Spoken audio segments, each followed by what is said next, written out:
So, as the start of our discussion, can you please elaborate to us what does your company do and what does your products do to help the Indonesia, especially Indonesia infrastructure and connectivity?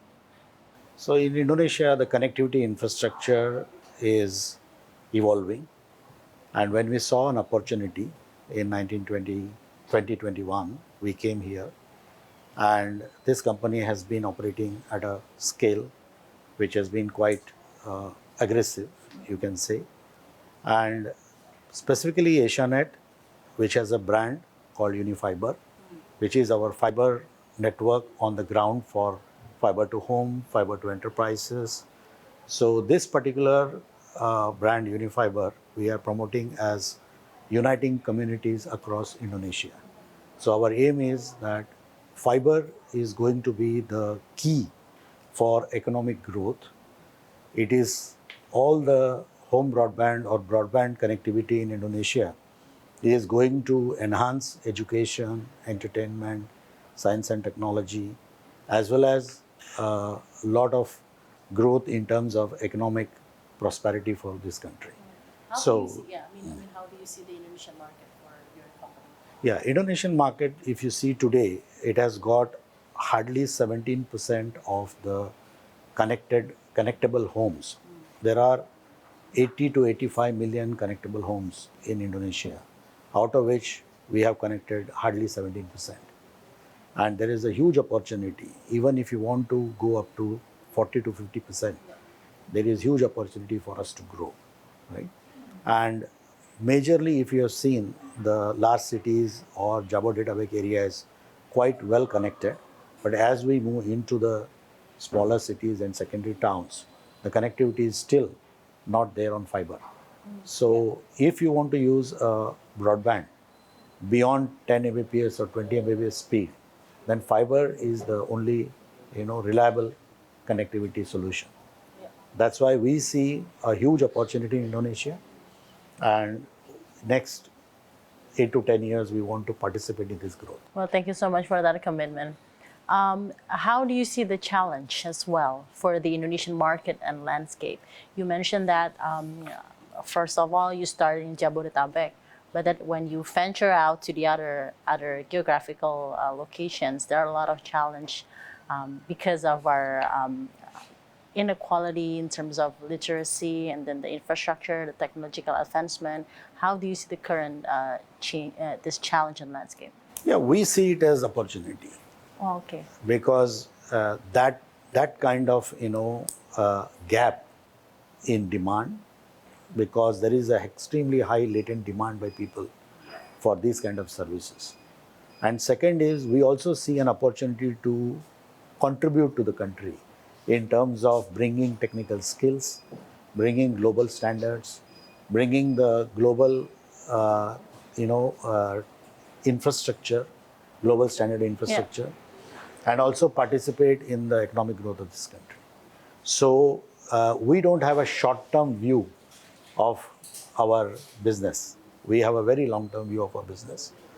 And what we expect the ecosystem to work together is to encourage companies like ours to bring in more capital, more expertise, and work with the local teams to ensure that we grow in interiors. And Indonesia is a challenging market by any standard, because you have large islands. Interconnectivity between islands also is very important. Then there is a lot of digitalization focus from the government. And this digitalization is required for education, entertainment, good governance, and as well as the what you call as industrial growth happening through digitalization.